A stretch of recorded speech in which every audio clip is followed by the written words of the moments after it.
자, 오늘 보면 본문은 뭐 사실 어렵진 않을 거고요. 여러분들이 아주 잘 아시는 베드로의 신앙 고백, 굉장히 신학 시대에 이르러서 굉장히 유명한 고백이라는 것을 여러분들이 잘 아실 거라 생각을 합니다.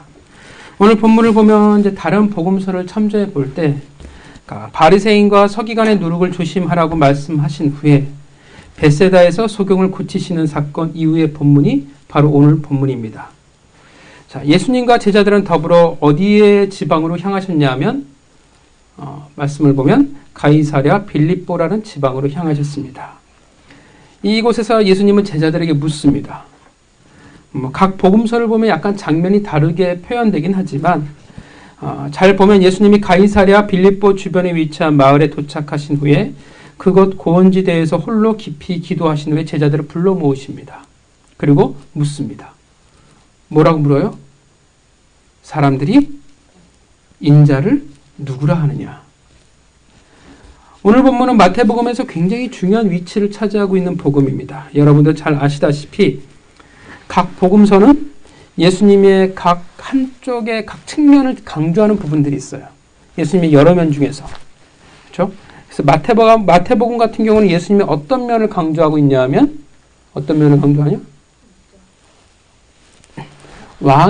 왕이신 예수 그리스도의 모습을 강조하고 있습니다.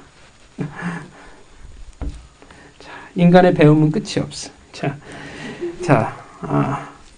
그리고 오늘 본문이 바로 그 왕이신 예수 그리스도를 선포하고 있는, 그것을 드러내고 있는 본문이라는 것입니다. 그러니까 본격적으로 왕이신 예수 그리스도가 이 땅에서 드러나는 순간입니다. 그래서인지 오늘 이 가이사랴 빌립보라는 지역이 매우 특이한 곳이기도 합니다. 그러니까 아마도 굳이 예수님이 이곳을 선택하셨다라고 생각이 돼요. 왜냐하면 이 가이사랴 빌립보라는 곳은 어떤 지역이냐면 위치로 보면 갈릴리 바다, 제가 이게 설명하면 지형이 그려지실 거라 생각을 합니다.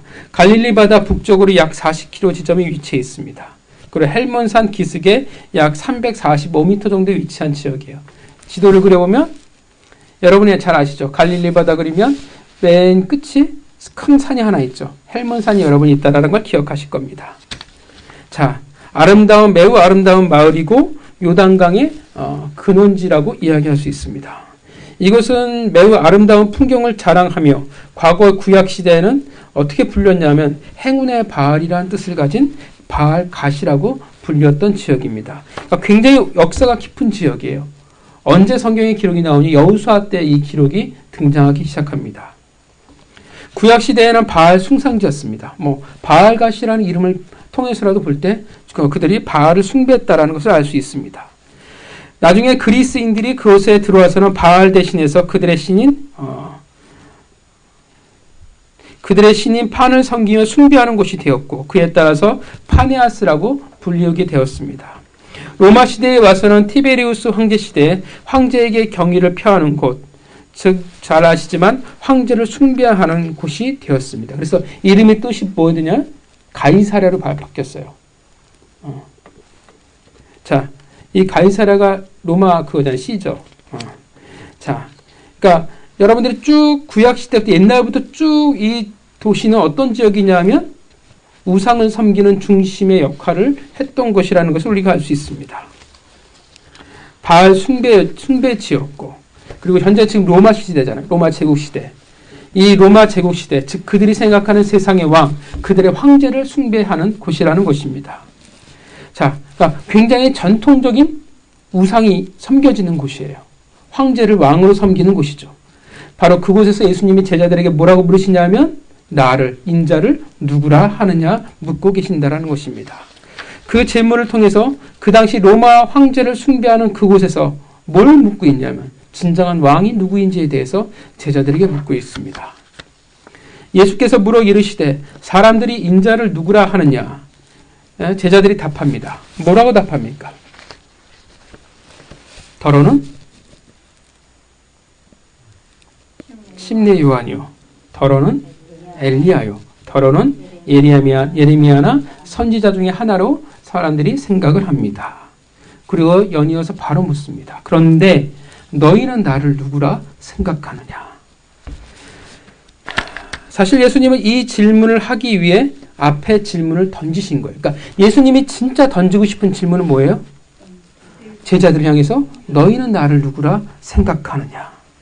그러니까 어떤 느낌이냐 하면 먼저 세상의 평가 혹은 그들이 예수님을 어떻게 인식하는지에 대한 질문을 던지신 것은 세상 사람들의 반응이 중요해서가 아니라 세상 사람들이 예수님을 어떻게 바라보고 있느냐가 중요한 것이 아니라 진짜 관심사는 바로 제자들이라는 것입니다. 그러니까 예수님은 지금 누구의 고백이 누구의 인식이 중요하냐 하면 세상 사람들이 나를 어떻게 보느냐가 아니라 제자들이 나를 어떻게 보느냐예요. 제자들이 예수님을 어떻게 알고 있느냐를 듣기 위해서 먼저 질문하신 것이라는 것입니다. 너희는 이제까지 나와 함께 있었고 나와 같이 주렸고 나와 같이 희노애락을 같이 했다. 나와 같이 예루살렘과 여리고를 왕래했으며 내가 병자를 치유하고 귀신 들린 자를 고치는 것을 보았고 나의 말씀을 듣고 가르침을 받았다. 나와 같이 나를 반대하는 무리를 보았고 그들이 어떻게 나를 대하는지도 보았고 그리고 세상은 나를 선지자 중에 하나라 말한다. 그런데 언제나 나와 함께 했던 너희들은 이제 나를 누구라 생각하느냐. 진짜 예수 그리스도의 관심은 제자들이었습니다. 사실 이 사실을 이 당시의 제자들은 잘 몰랐죠. 사실은 굉장히 행복했던 사람이라 생각을 합니다. 예수 그리스도의 헤아릴 수 없는 사랑과 관심을 받고 있는 자들. 물론 우리도 그 사랑과 관심을 받고 있지만 이들과 차이점이라고 하면 이들은 눈앞에서 그 사랑과 관심을 받던 자들이었습니다. 예수님에게는 세상이 그를 어떻게 아는 것보다 그의 사랑하는 제자들이 그를 어떻게 아는지가 중요했습니다. 가까운 이들이 나라는 존재를 제대로 알지 못한다는 것은 어떤 의미가 되어지냐 하면 관계가 병들었다라는 것을 이야기해주고 있는 것입니다. 늘 말하지만 믿음이라는 것은 관계의 용어입니다. 믿음이란 그 관계, 그것은 어디에서부터 시작되냐면 올바른 대상의 인식에서부터 시작이 되어집니다. 그러니까 나라는 존재를 가장 잘 알기 위해서는 혹은 평가를 하기 위해서는 누가 가장 잘 하냐 하면 가장 가까운 이들이에요. 같이 오랜 시간을 보내는 자들입니다. 저 같은 경우는 제 아내가 저를 가장 정확하게 알 거예요. 그리고 제자들이 되겠죠. 부모님은 사랑의 눈이 어두우실 가능성이 크기 때문에 너무나 좋게 보실 가능성이 클 거고요. 아무리 제가 날국인다 할지라도 아내의 평가는 냉정할 거고요. 그리고 그것이 가장 정확할 거라 생각을 합니다. 그러니까 목회자가 성도를 속일 수는 있지만 저는 아내를 속일 수 있다라고 생각하지는 않습니다. 그래서 목회자에게 있어서 아내의 평가가 제일 정확하고 모든 사람들에게 있어서 가장 가까이 있는 사랑하는 사람들의 평가가 그럼 가장 중요할 거라 생각을 합니다. 그리고 항상 궁금할 거라 생각을 해요. 저 사람은 나를 어떻게 생각할 건가? 나를 어떻게 알고 있을까? 나를 어떻게 평가하고 어떻게 인식하고 어떠한 관계를 맺어나가고 있을까? 아무리 사랑을 외치고 말씀을 외치고 순종을 외쳐도 들을 때마다 웃는다면 픽하고 웃는다면 내가 어떻게 사역을 하든 말든 나는 그 정도의 사람일 수밖에 없다라는 것입니다. 예수님에게 가장 중요한 평가 그리고 가장 중요한 인식은 세상 사람들보다는 제자들의 것이 중요했습니다. 왜냐하면 그들이 너무나 중요하고 예수님이 너무나 사랑하는 자들이었기 때문에 그렇습니다. 또한 이제 시간적으로 보면 예수님이 어떻게 돼요? 공생애를 마칠 시간이 다 되어져 가고 있습니다. 오늘 본문의 그 시간을 보면 예수님의 공생애 3년의 시간 중에서 이제 2년의 시간을 넘었어요. 그러니까 마지막 해예요. 마지막 3년 차에 접어들었을 때입니다. 그러니까 1년이 남지 않았거나 혹은 몇 개월 남지 않았던 시점입니다. 이제 제자들은 앞으로 예수 그리스도가 이 땅에 세우실 교회의 기둥이 되어야 할 사람들입니다. 그런데 그들이 예수님이 누구인지를 정확히 알지 못한다면, 한편 다른 말로는 믿음이 없다면 어떻게 되겠습니까? 그러게 지금 이제 그들에게 오늘 본문은 중요한 시점이 되어졌다라고 말할 수 있습니다. 그 중요한 순간 이제 베드로가 답합니다. 복음서에서 베드로가 멋지게 보일 때가 별로 없는데 오늘만큼은 베드로가 참 멋진 모습을 보여줍니다. 그가 뭐라고 말합니까? 주는 그리스도시요 살아계신 하나님의 아들입니다. 예수 그리스도에 대한 놀라운 인식과 평가와 고백이었습니다. 이 고백을 예수님은 기뻐 받으셨어요. 그러니까 그냥 분위기에 취해서 혹은 마음에 들게 하기 위해서가 아니라 진짜 그가 베드로가 그렇게 인식하고 이야기했다라는 것으로 예수님이 받아들이셨습니다. 그러니까 진짜겠죠. 이제 본격적으로 구속의 사역으로 이제 접어 들어가게 됩니다.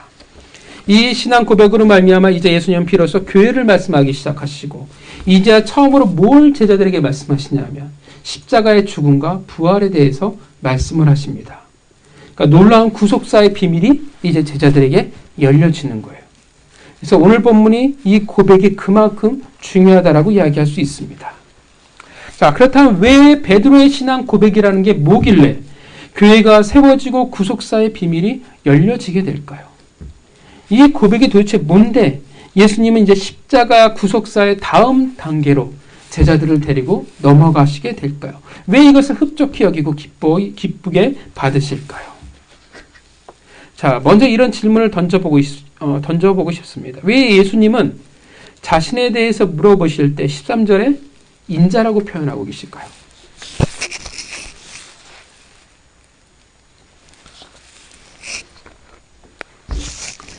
이런 표현은 마태복음에선 되게 없는 표현이에요. 잘 등장하지 않는 표현입니다. 그런데 왜 굳이 자신을 인자라고 표현하고 계실까요? 그렇게 묻고 계실까요? 물론 우리가 잘 아는 인자라는 그 말은 예수 그리스도가 인간의 몸을 입고 계시다란, 즉 성육신하신 하나님이라는 것을 강조하는 말입니다. 근데 오늘 본문에서는 그 성육신한 하나님을 강조하는 것이 아니라 정말 인간을 강조하는 거예요. 인간의 측면을. 정말 사람의 아들인 나를 누구라 생각하느냐라고 지금 묻고 계신다라는 것입니다. 사람들이 예수님을 뭐라고 생각했습니까? 여러분, 사람들이 왜 침례 요한이라고 생각했을까요? 실제로 헤롯 왕 같은 경우 예수님은 침례 요한이 부활해서 활동하는 거라고 실제로 그렇게 봤습니다. 왜 침례 요한이라고 사람들이 인식했냐면 침례 요한의 메시지와 예수님의 메시지가 많은 공통점을 가지고 있기 때문에 그렇습니다. 왜 사람들이 선지자 엘리야라고 인식을 했을까요? 왜 그래요? 그렇죠. 엘리야 하면 우리가 뭘 딱 떠올리냐면 우리가 흔히 얘기하는 불의 선지자라고 할 만큼 어떻게 하면 굉장히 강렬해요. 강렬한 초자연적인 기적들을 많이 베풀었습니다. 실제로 엘리야의 일생 동안 많은 기적이 그와 함께 있었습니다. 그리고 예수님 또한 어떻게 돼요? 많은 권능과 기적이 있었습니다. 사람들은 예수님을 왜 예레미야라고 생각했을까요? 왜 그래요? 우리가 예레미야의 별명이 있죠. 눈물의 선지자. 그가 그러했듯이 이스라엘을, 예루살렘을 꾸짖는 자요, 애통해하는 자였기 때문에 그렇습니다. 자, 그래서 사람들이 지금 예수님을 뭐라고 생각하고 있냐면 선지자 중에 한 명이라 생각하고 있다라는 것입니다. 뭐라고 보고 있어요? 선지자 중에 한 사람, 즉 진짜 사람의 아들 중에 한 명으로 지금 사람들이 보고 있다라는 것입니다. 이것이 현실이에요. 그들은 예수님을 하나님의 아들이라 보지 않아요. 인간의 아들, 즉 인자라 보고 있다라는 것입니다. 다른 말로 하면 예수님을 하나님의 아들로 믿는 것이 아니라 누구로 믿고 있냐면 사람의 아들로서 믿고 있습니다. 여러분, 올바른 믿음이라고 이야기할 수 있을까요? 잘못된 믿음이라는 것입니다. 선지자 중에 하나예요. 거기서 그들의 인식이 벗어나지 못하고 있다는 것입니다. 그 말은 그들은 제대로 된 믿음을 가지고 있지 못하다라는 거예요. 그래서 그들은 철저히 예수님의 신성을 부인했습니다. 하나님의 아들이라는 사실을 믿지 않았어요. 요한복음 5장 18절을 보면 유대인들이 이를 인하여 더욱 예수를 죽이고자 하니 이는 안식일만 범할 뿐 아니라 하나님을 자신의 친아버지라 하여 자신을 하나님과 동등으로 삼음이러라. 신성을 부인했습니다. 그래서 아무리 놀라운 기적이 있고 혹은 메시아의 예언된 표적이 있을지라도 아무리 놀라운 신적 권위와 가르침이 있을지라도 그들의 눈에는 그 신성이 보이지 않는다라는 것입니다. 아무리 표적이 있었고 예언이 있었고 가르침이 있을지라도 그를 하나님의 아들로 보지 않았습니다. 그냥 뭐로 봐요? 사람의 아들, 선지자들 중에서 한 사람으로 봤을 뿐이라는 것입니다. 참 그런 걸 보면 믿음이라는 게 굉장히 중요해요. 왜냐하면 우리가 믿는 것만큼만 우리가 볼 수 있기 때문에 그렇습니다. 여러분, 예수님이 그걸 모르셨을까요? 아니죠. 알고 계십니다. 그래서 묻습니다. 사람들은 사람의 아들이 나를 뭐라고 말하느냐? 선지자들 중에 한 사람입니다. 그래, 그렇다면 너희들은 나를 뭐라고 생각하느냐? 이 세상의 사람들은 나를 사람의 아들로 생각하고 있는데 사람의 아들로 불리우는 나를 너희들은 뭐라고 생각하느냐라고 묻고 있는 것입니다. 베드로가 답합니다. 살아계신 하나님의 아들이십니다. 이 세상 모두가 어떻게 봐요? 예수님을 사람의 아들로 보고 있을 때 제자들은 살아계신 하나님의 아들로서 그를 고백하고 있다는 것입니다. 그리고 주는 그리스도라 말합니다. 여러분, 그리스도의 뜻을 잘 아시죠? 뜻이 뭡니까? 응? 구원. 기름 부음 받은 자. 기름 부음은 오직 누가 받아요? 그 당시에 제사장과 선지자들과 왕들만이 기름 부음을 받을 수 있습니다. 그러니까 그리스도는 헬라어예요.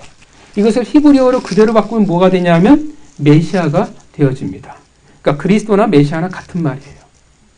주는 그리스도시여 바꿔 말하면 주는 메시아입니다라고 지금 베드로가 고백하고 있는 것입니다. 자, 여러분, 주는 메시아입니다라는 고백이 제자들의 이 고백이 제자들의 처음 고백이었을까요? 그들이 이제 처음 메시아라고 고백했기 때문에 예수님이 감동을 먹으신 걸까요? 어떨까요? 그들은 처음으로 고백한 걸까요, 이걸? 이렇게 말하면 뻔하잖아요. 아닙니다. 처음이 아니에요. 여기서 처음으로 예수는 그리스도요 살아계신 하나님의 아들입니다라고 고백한 것 같지만 아니에요. 이미 그 전에 고백을 했었어요. 그들은 알고 있었어요. 제자들은 처음부터 어떻게 해요? 예수님을 알았어요. 그들이 배운 것을 얼마큼 기억할지 모르지만 예수님이 처음 제자를 부르셨을 땐 12명이 아니었어요. 몇 명인지 아십니까? 처음 부르셨을 때는 5명이에요. 처음부터 12명을 딱 부르신 건 아닙니다. 요한복음 1장 35절을 보면 요한의 두 제자인 침례 요한의 두 제자인 요한과 안드레가 안드레에게 뭐라고 얘기하냐면 예수님을 보고 그가 바로 하나님의 어린 양이라는 사실을 말해줍니다. 그리고 침례 요한의 제자였던 요한과 안드레가 그 말을 듣고 예수님을 따르게 돼요. 알고 있었어요. 그리고 나서 어떻게 해요? 안드레는 자신의 형제인 시몬, 장차 베드로라 불리우게 될 형제에게 가서 말합니다. 우리가 메시아를 만났노라. 알고 있었어요. 그리고 그 다음날 빌립을 만나시고 그도 제자로 삼으셨습니다. 그 빌립이 1장 45절을 보면 누구를 찾아가냐면 나다나엘을 찾아갑니다. 그리고 말해요. 모세가 율법에 기록하였고 여러 선지자가 기록한 그 일을 우리가 만났으니 요셉의 아들 나사렛 예수라. 처음에는 나다나엘이 그 말을 믿지는 않았죠. 그리고 빌립이 그러나 일단 와서 보라고 말합니다. 그리고 나서 나다나엘이 예수님을 만난 후에 고백합니다. 뭐라고 고백하냐면 랍비여 당신은 하나님의 아들이시오. 당신은 이스라엘의 임금입니다. 이렇게 예수님의 첫째자인 5명 요한과 안드레, 시몬, 빌립, 나다나엘은 모두 어떻게 돼요? 예수님을 알았어요. 예수님이 인자가 아니라 하나님의 아들이요 메시아라는 것을 그들이 알고 고백했다라는 것입니다. 그럼 왜일까요? 왜 그때 고백은 왜 그렇게 크지 중요하지 않았고 지금 이제서야 당신은 살아가신 하나님의 아들이라고 고백하는 그 베드로의 고백을 이렇게 중요하게 여기실까요? 왜 이제서야 처음 들으신 것처럼 예수님이 반응하고 계실까요? 왜 그전 신앙 고백은 아닌 건가? 왜 그래요? 네. 자, 예수님을 보시기에는 처음 만났을 때 메시아라고 고백했던 것과 분명히 예수님의 반응을 볼 때 오늘의 고백이 어떻게 돼요? 같은 거예요? 다르다라고 생각하고 계신다라는 것입니다. 그것을 어떻게 아느냐 하면 너무나 간단하죠. 예수님의 반응이 그러니까. 그전에는 별로였다가 오늘은 기분 좋아서 내가 내 고백이 내 마음에 들어. 이렇게 예수님이 할 리는 없으니까요. 오늘 주는 그리스도시여 즉 메시아라 신앙 고백을 들으시고 비로소 교회를 말씀하시고 십자가를 처음 언급하시고 복음의 비밀이 비로소 이 세상에 드러나게 된다는 것은 분명 어떻게 돼요? 두 고백이 다르다라는 것입니다. 처음 만났을 때의 고백과 오늘의 지금 이 고백이 전혀 다른 고백이라고 생각하고 계신다라는 것입니다. 어떤 차이가 있는데요? 그것은 지금까지 예수님을 따라다녔던 그들의 삶을 보면 알 수 있습니다. 여러분, 제자들이 제대로 예수님을 인식하고 믿으며 따라갔을까요? 살아갔을까요? 자주 말하지만 믿음에는 가장 중요한 게 뭐냐면 열심이 아니라 대상에 대한 정확한 이해입니다. 그들은 예수님을 믿었을지는 모르지만 어떻게 인식하고 믿었냐 하면 그들의 그리스도는, 그들의 메시아는 철저히 유대적인 사고방식에서 벗어나지 못하고 있었다는 것입니다. 자, 무슨 말이냐면 유대인들의 메시아 사상을 아시죠? 하나님의 다윗의 후손인 한 왕을 이 땅에 보내셔서 그들을 속박하고 있는 로마를 무너뜨리고 다시금 위대한 나라를 이 땅 가운데 세울 것이라는, 하나님의 깃발 아래 그 나라 모든 세상을 정복하고 다스릴 것이라는 것이 유대인들의 메시아 사상입니다. 우리가 너무나 많이 이야기하는 정치적인 메시아입니다. 죄를 정복하는 메시아가 아니라 이 세상을 정복하는 메시아. 그렇게 그들의 인생의 문제를 해결해 줄 해방자요, 구원자요, 영웅을 꿈꿔왔다는 것입니다. 그것도 제자들이 마찬가지예요. 제자들이 지금 인식을 어떻게 인식하고 있냐면 그들의 해방자로서의, 정복자로서의 정치적 메시아라는 것입니다. 그래서 여러분들이 너무나 잘 아시지만 제자들이 예수님을 따라다닐 때 어떤 모습을 보이냐 하면 전혀 그리스도인 같지 않는 모습들을 그들이 보여주게 됩니다. 그들은 끊임없이 무엇을 가지고 서로 싸우냐 하면 누가 큰 자가 되느냐가 그들의 중요한 관심이었습니다. 그때가 되면 오른편, 왼편에 있는 자리를 주십시오. 나중에 나라를 세우시면 으뜸이 되는 신하의 자리를, 그 출세의 자리를 우리에게 주십시오. 무엇을 말해주냐면 그들의 고백, 메시아는 메시아인데 예수님이 생각하시는 그 메시아가 아니라 철저히 그들의 꿈을 이루어주긴 수단으로서 생각하고 있다는 것입니다. 죄를 해결하기 위해 오신 것인데, 그래서 그들의 영원한 삶의 문제를 해결해 주기 위함인데 그들은 단지 이 세상에 자신의 삶의 문제를 해결하기 위한 구원자로 생각하고 있다는 것입니다. 이것이 제자들의 한계였어요. 인식의 한계였어요. 그들이 왜 제자가 되었어요? 새로운 나라에 한 자리 하기 위해서, 출세하기 위해서 제자가 되었다는 것입니다. 왜 제자가 되었냐면 그들에게는 야망이 있었기 때문에 그렇습니다. 출세의 꿈이 있었어요. 별 볼 일 없는 천대받는 어부의 인생이 아닌 전혀 다른 새로운 인생을 그들이 꿈꿨던 것입니다. 그게 그들의 첫 번째 고백이에요. 그들이 첫 번째 이야기했던 메시아예요. 그런데 오늘 본문에 이제 그 메시아의 내용이, 인식이 달라졌다는 것입니다. 이제는 진짜 어떻게 인식해요? 진짜 그리스도시요, 진정한 메시아라는 것을 그들이 믿기 시작했다는 것입니다. 자신들과 동고동락하셨던 그분이 어떠한 분인지에 대한 올바른 인식이 그들에게 있기 시작했습니다. 다른 말로 하면 이제 비로소 믿음을 통해서 예수님을 바라보기 시작했다는 것입니다. 물론 이 믿음이라는 것은 충분하지 않아요. 성숙하지 않아요.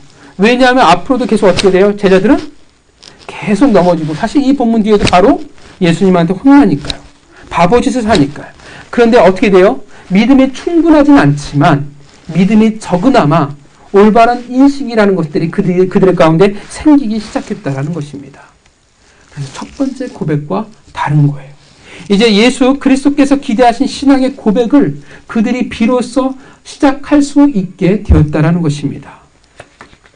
대상에 대한 정확한 이해를 가졌기에 주님이 원하시는 믿음을 그들이 가지기 시작했습니다. 주는 그리스도이십니다. 주는 메시아입니다. 우리가 꿈꿔왔던 메시아가 아니라 말씀에 예언되어진 메시아입니다. 예수님이 그들에게 물으셨습니다. 세상은 나를 단지 자신들의 이 세상의 삶을 위해서, 너희들의 꿈을 위해서 온 메시아라고 생각하는데 너희는 나를 누구라 생각하느냐? 주는 우리의 꿈이 아니라 하나님의 꿈을 이루기 위해 오신 그리스도입니다. 세상은 나를 사람의 아들 즉 선지자 중에 하나라고 생각하는데 너희는 나를 누구라 생각하느냐? 주는 그냥 사람의 아들들인 선지자 중에 하나가 아닙니다. 사람의 몸을 입고 오신 인자이지만 그러나 진짜 살아계신 하나님의 아들이십니다. 라고 고백하고 있는 것입니다. 이것이 그들의 신앙 고백입니다.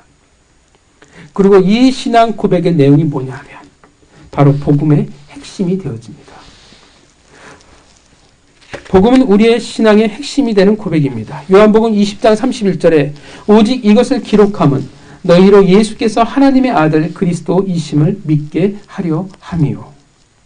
또 너희로 믿고 그 이름을 힘입어 생명을 얻게 하려 함이니라. 요한복음을 쓴 목적이 바로 이 복음을 알게 하고 이 복음을 통해 구원을 얻게 하고자 한다라는 것입니다. 믿으시죠? 오늘날도 마찬가지입니다. 우리는 이 복음을 전하고 이 복음으로 말미암아 우리는 생명을 얻게 하는 것입니다.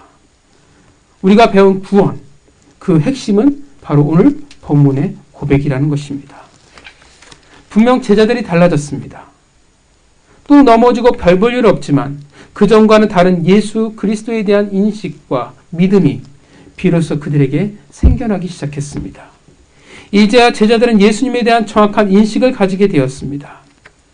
바리새인들과 사두개인들은 믿음을 가지고 있지 못하기 때문에 표적은 볼 수 있었지만 그가 누구인지는 알 수 없었습니다.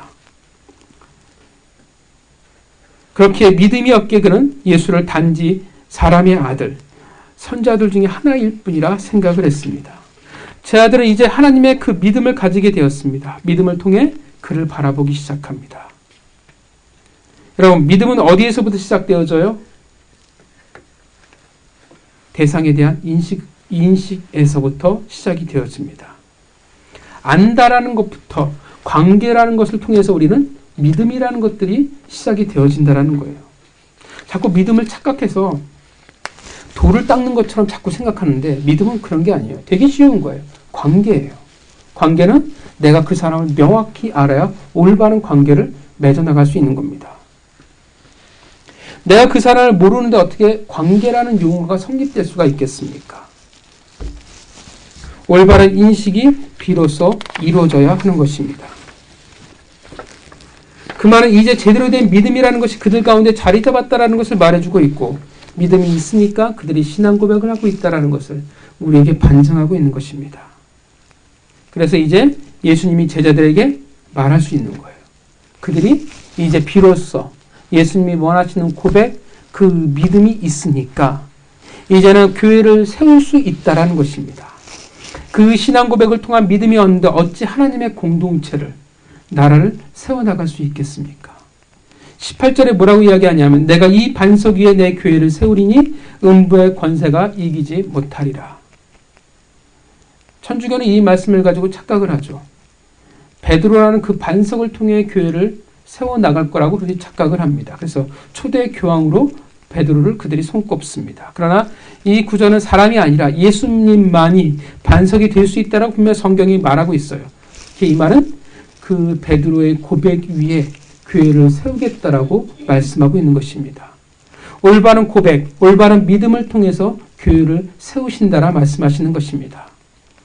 19절에 천국 열쇠를 내게 주리니 내가 땅에서 무엇이든지 매면 하늘에서 매일 것이요 내가 땅에서 무엇이든지 풀면 하늘에서도 풀리리라. 이 말도 천주교가 오해하고 있는 구절이기도 합니다.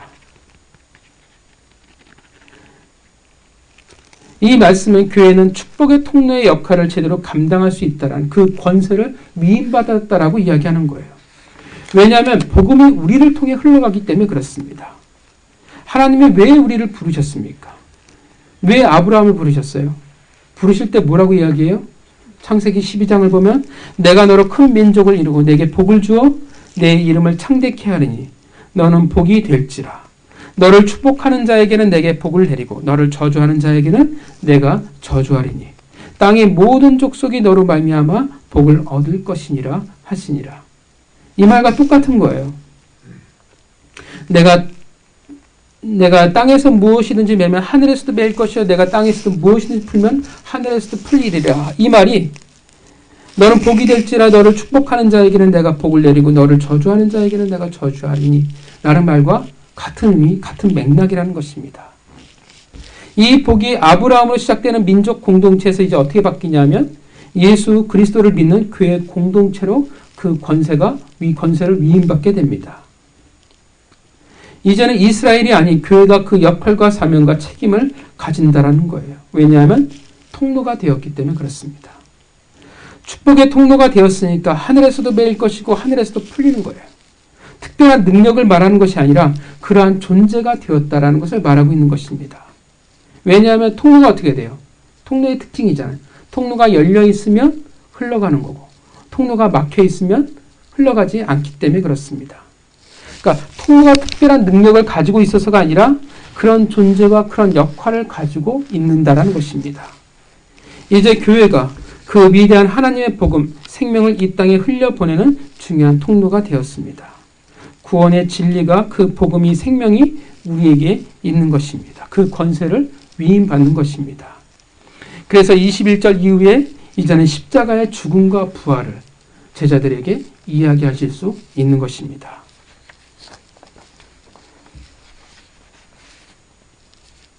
성도 여러분, 여러분들에게 이 신앙의 고백이 있으십니까? 자, 너희가 나를 누구라 하느냐? 이 예수님의 질문은 현재형으로 되어 있습니다. 이 말은 오늘날 모든 하나님의 백성들에게 여전히 묻고 계신다라는 것입니다. 진짜 너희는 나를 누구라 생각하느냐? 하나님의 꿈이 아니라 하나님이 너희들의 꿈을 이루어줄 메시아로 생각하고 있지는 않는지, 인생의 해결사로 너희가 고백하고 있지는 않는지. 우리는 다 어떻게 합니까? 우리의 처음은 제자들과 똑같습니다. 만났을 때 우리도 고백을 했어요. 당신은 그리스도이십니다. 당신은 메시아입니다. 나를 위해 이 땅 가운데 오셨습니다. 그런데 솔직히 어떻게 돼요? 사실은 우리는 잘 몰랐습니다. 예수님은 단지 우리 꿈을 이루기 위한 수단으로 생각되어지기가 너무나 쉬웠습니다. 그것이 너무나 흔한 모습입니다. 그리고 여전히 그것이 참 어려운 부분이에요. 우리가 인생을 살아가면서 낭망하는 대부분의 이유이기도 하고 우리의 신앙에 있어서 절망하는 이유이기도 합니다.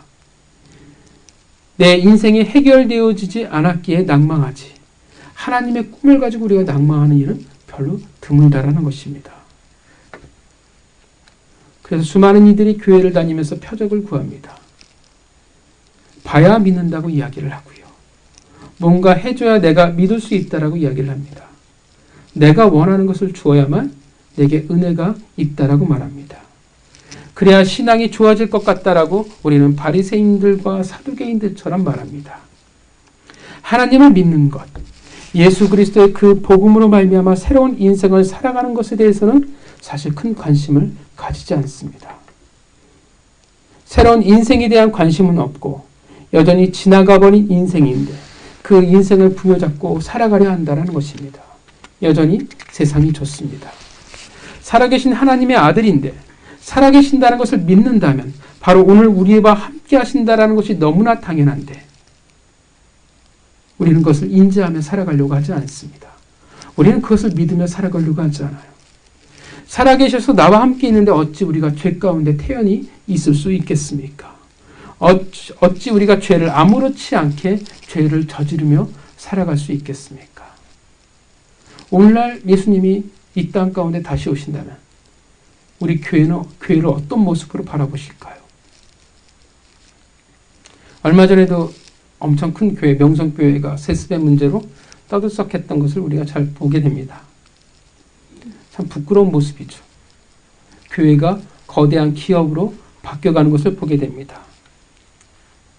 세금 문제도 분명히 내 주위에 있는 모든 목사는 다 찬성인데 인터넷을 보면 목사들이 반대하는 것 같아요. 얼마 전에 인터넷에 목사들이 그 반대하는 이유가 다른 종교에 비해서 과세 항목이 많기 때문에 반대한다라는 기사가 떴어요. 그래서 그것에 대한 반박하는 또 기사가 뜨더라고요. 되게 부끄러워요. 되게 창피해요.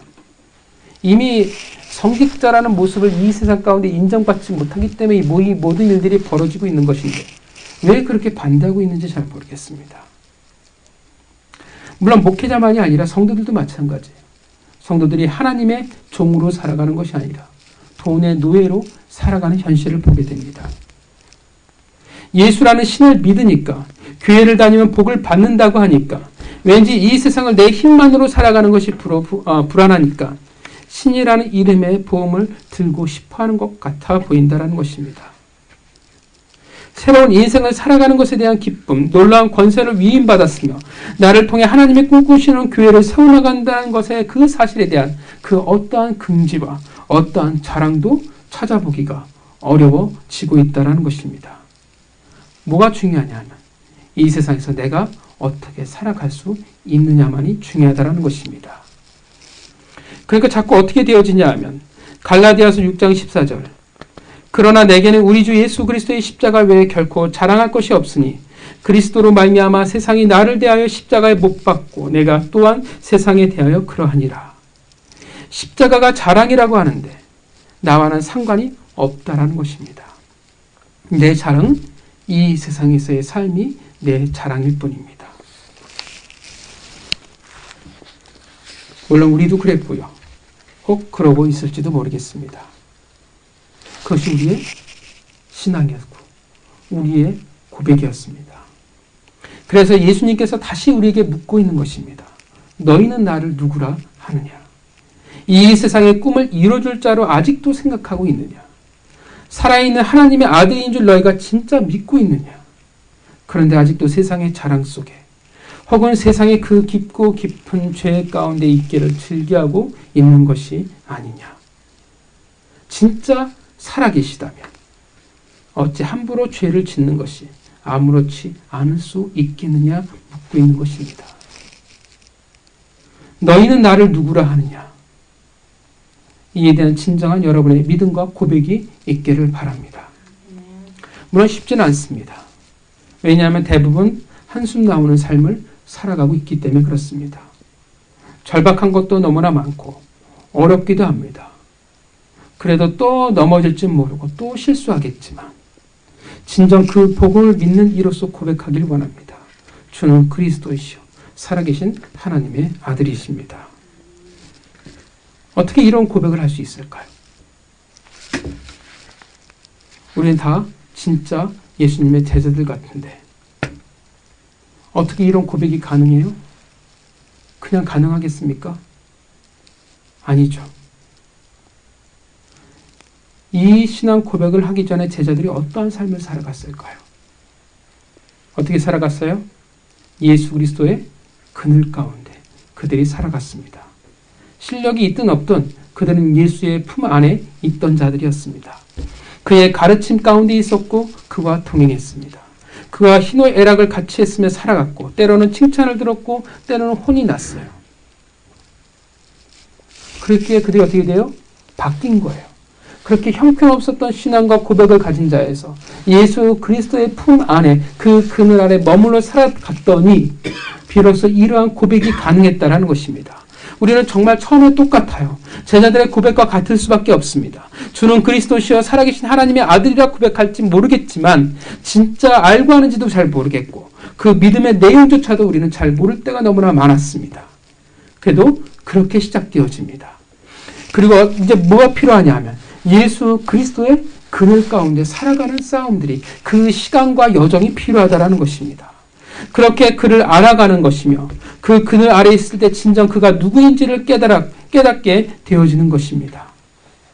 무엇이 우리에게 필요하냐면 진정한 고백과 진정한 믿음이라는 것들을 우리가 소유하기 위해서 그늘 아래 머물러 있어야 되는 시간이 우리에게 필요합니다. 그렇게 오늘날 우리는 교회의 그늘 안에 머물러 있어야 합니다. 그 하나님 법 안에 머물러 있어야 한다는 것입니다. 교회는 앞서 이야기했지만 어떻게 돼요? 살아계신 하나님의 아들 예수 그리스도의 권세와 사명을 위임받은 곳입니다.